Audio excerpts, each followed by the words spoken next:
చాలా చాలా చాలా బాధాకరం. సో, ఈ ఈ వీడియో ఏంటంటే, ఒక విదేశీయుడు మన భారతదేశం వచ్చి, అక్కడ పడి ఉన్న చెత్తను చేసి చాలా బాధపడాడు.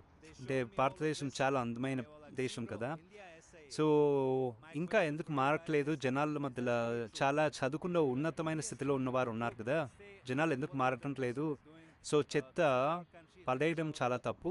చెత్త వేరడం కూడా ప్రతి ఒక్కరి బాధ్యత. అక్కడ చెత్త కనిపిస్తే నువ్వు ఒకవేళ చెత్త వేయాలనుకున్నప్పుడు డస్ట్‌బిన్ లేకపోతే ఆ చెత్తను తీసుకెళ్ళి మీ ఇంటికి ఎక్కడైతే డస్ట్‌బిన్ ఉంటుందో అక్కడ కరెక్ట్‌గా డస్ట్‌బిన్‌లో పడేయండని ఒక సందేశం ఇస్తున్నాడు.